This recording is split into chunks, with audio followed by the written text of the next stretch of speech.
Happy Tuesday. Welcome in Chiefs Kingdom to Chiefs Latest, your one-stop spot for everything Kansas City Chiefs in 15 minutes or less.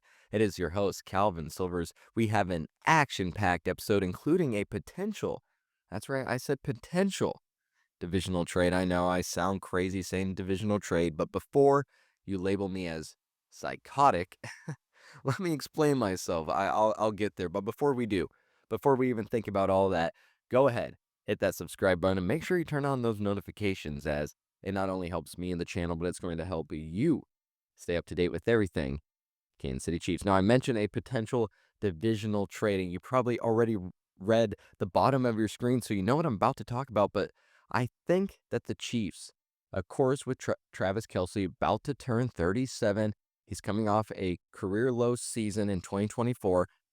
I think the Chiefs could explore trading for Raiders tight end Michael Mayer. Now, I want to say Michael Myers sometime, just it sounds so close, but Michael Mayer. They could look at that, and that could be their future at the tight end position. He's 6'4". He has reliable hands, great blocking ability, and that's great for Andy Reid. That's a strong fit for that offensive scheme because Andy Reid and Mahomes, they love the tight ends. We see it all the time, especially that Travis Kelce and Mahomes connection. In fact, I'll get to how many receptions Travis Kelce had despite low numbers. But the problem is, as I mentioned, and you probably thought I was crazy saying it, that trading within the AFC West, that's going to be bold. Would the Raiders even do that? Why would they have, or why would they help their divisional foe, someone that's been running the AFC West for years and years in a row? Well, they do have Brock Bowers, and you could snag him for a mid-round pick. Why not think about it? Again, Kelce's declining, 823 yards, 3 touchdowns, 2024. He's not getting any younger. That's his lowest since his rookie year, but he was still targeted 97 times. That's signaling that the Chiefs need a plan for a potential replacement. They love their tight ends. Of course, Travis Kelce also has free agency looming. Again, Bowers as their tight end over there at the Raiders. Mayer only had 21 catches in 2024. That makes him a trade candidate. This makes sense too, as they want to net some draft capital. Again, there's potential with Mayers too. He was regarded as the best tight end by some analysts in the 2023 class. But last year's stats aren't going to blow you away. 21 receptions, 156 yards, 0 touchdowns. But his rookie season is where he shined. 27 receptions, 304 yards, and 2 touchdowns. Travis Kelce, I said, coming off career lows, but in his career, and signals again how the Chiefs use tight ends. And again, Travis Kelce is a different talent, but they just love to utilize him. He had, of course, over 1,000 receptions, 1,004, 12,151 yards, and 77 touchdowns. But again, when you're looking at the scheme, Mayer's size, his hands complement Mahomes' quick reads. It fits Reid's 12 personnel sets, which they used 33.91% of the time. That ranked them as the second most frequent user of 12 personnel in the NFL. I mentioned earlier it'd probably be about a 4th-round pick that could grab Mayer, but they could maybe go 3rd round, but I think about 4th or 5th round. 1.6 million, that's going to fit in the cap space, and that's still going to give the Chiefs some flexibility for extension. So I think they could pursue a trade. I think there might be better options for tight end that I've talked about in previous episodes. And again, I just don't think that the Raiders would do this since it's in the division, but it's fun to kind of think about and, just poach another one of our divisional foes players. But of course, I think the Raiders might be a little smarter than that. But how about giving another player a tryout? That's right, a player that's trying to make an NFL comeback. Should the Chiefs consider giving free agent wide receiver Chase Claypool a training camp tryout? It's interesting. Of course, we know he missed all of last season, but looking at his past explosiveness, I think that adds depth to the wide receiver room. Now, you could argue Calvin. They already got some stuff to figure out in that wide receiver room. Why make it more messy? We'll get to that. I think there's some potential here. But like I said, he did miss the 2024 season due to a toe injury, but he claims that he's better. He's stronger. He's faster than ever. I think that suggests that he could be a low risk, high reward option. But of course, he struggled in Chicago, struggled in Miami. That shows inconsistency. But again, Andy Reid's system could unlock that rookie potential that we saw, 873 yards and 9 touchdowns. Why it matters? Well, you have Rashee Rice returning from injury. You have Xavier Worthy stepping up. So again, Claypool would compete probably for a wide receiver 4 or even a wide receiver 5 role. But that's going to add size to complement Hollywood's Brown speed. And again, it's a low risk move. A tryout costs nothing. He's still young. He's still 27. He's on the right side of 30. Great physical traits. I think that a project worth exploring. In his career, 175 receptions, 2,261 yards, 13 touchdowns in 58 games. He's a great scheme fit, uses his size and body control. He can shield defenders. Great at making difficult catches, also skilled at high pointing the ball. He could fix on creating more separation consistently, but I think the ability to go up there, high point the ball, and his build in his body is great. You can get him on a minimum deal, veteran minimum deal that aligns you with the cap space, that avoids any big commitments. Again, I'm all for a training camp tryout for Chase Claypool. I think it makes sense for the Chiefs given his physical tools and past production. And we've seen even someone like Juju Smith-Schuster come in and get it done for the Chiefs. And that's something I think they could get with Claypool. He adds depth. He competes for a roster spot. But again, I think he's a long shot unless he can recapture that earlier form. Well, on yesterday, I talked about potential cuts that we could see. Now I'm going to do the same thing, but I'm going to focus on the cornerback room and potential cornerback cuts. That's right. As training camp looms, the Chiefs cornerback room, it seems to be more talented than maybe myself or even analysts thought when we were getting to this point. But that puts Najee Johnson and Jalen Watson at risk of being on the chopping block, especially with rookie Noah Williams stealing the spotlight early.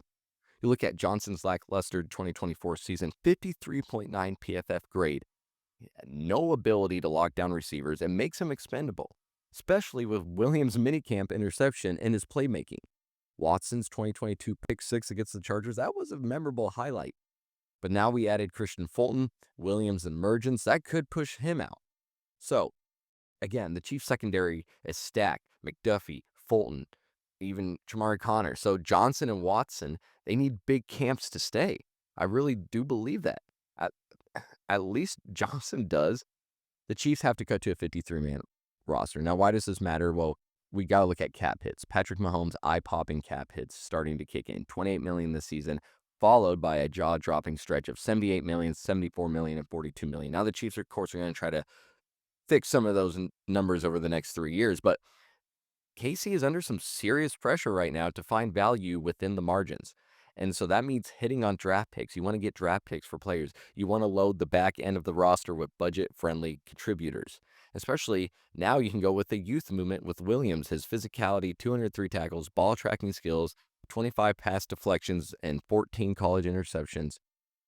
I think that can signal a shift to a younger, cheaper talent, especially to support someone like Mahomes who has that cap-heavy contract. Again, Johnson, 53.9 PFF grade, 166 out of 222 cornerbacks, 51.2 coverage grade. That was 171 out of 222. 108.2 passer rating allowed. 16.1 yards per reception allowed. Not good numbers. Not good numbers for Najee Johnson. Jalen Watson, 6 starts, 16 games, 750 plus defensive snaps, 99-yard pick 6, like I mentioned back in 2022, which is a great highlight. So this roster impact, McDuffie is your first cornerback, Fulton as your CB2. They lock down the starting roles. Williams press man skills, special teams upside. I think he can get, that cornerback 4 over Johnson and Watson. So again, those two could face cuts, especially to someone like Noah Williams breakout in the Chiefs' deep secondary with McDuffie and Fulton leading the way. Williams has that playmaking, that cap-friendly rookie deal. You want to load the back end with, youth talent there. So I think those two could face potential cuts, and it's something to watch out for as we continue on. And last but not least, I want to talk about the one and only Patrick Mahomes and his comments on up and Adams. I'm going to read some of these. The first quote revolves around his mindset. He said, "I'm honestly just ready to play football again. I've had to just sit back and listen to people talk and talk, and I'm like, let's just play football and handle it all out there. I don't really want to talk about it. I just want to go out there and show who we are as the Kansas City Chiefs." Recently, Mahomes has fallen to that second through fourth spot in 2025 quarterback rankings, with Josh Allen claiming most of the top spots that I've seen after his 2024 MVP season.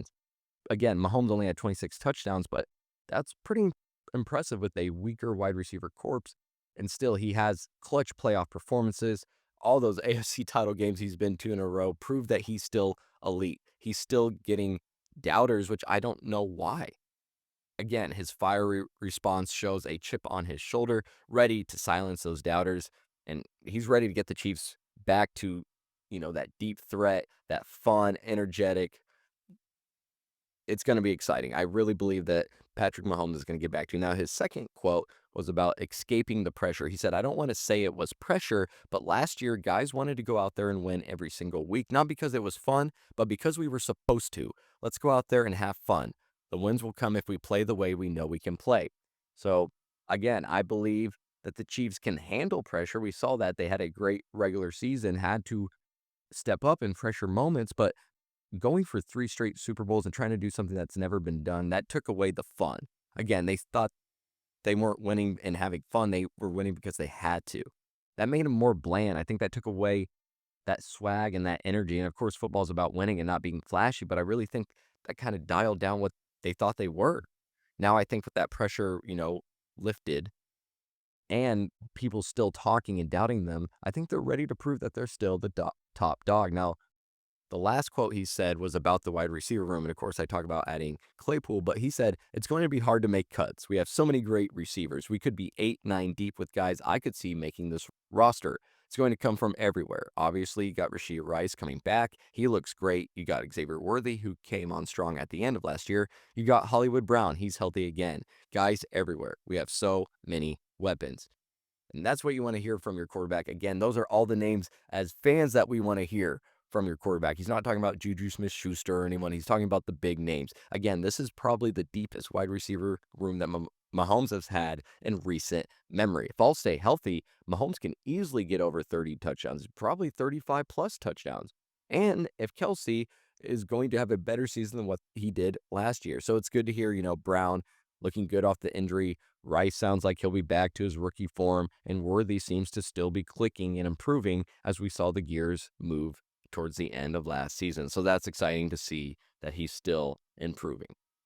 All right, that was Tuesday's episode here at Cheifs Latest. We have daily videos. That's right, daily videos Monday through Friday. So hit that subscribe button. Do it right now. I'm watching you. Hit it. Did you? Perfect. Now that you've hit that subscribe button, turn on those notifications and go ahead and go to the comments real quick. Let me know, would we be able to pull off a divisional trade? Also, should we give Chase Claypool a comeback tryout? Cornerback cuts. Do you think either of those two are on the block? And Mahomes, what did you think about what he had to say on Up and Adams? I am your host, Calvin Silvers. Again, Cheifs Latest. Hit that subscribe button. And until next time, have a good one.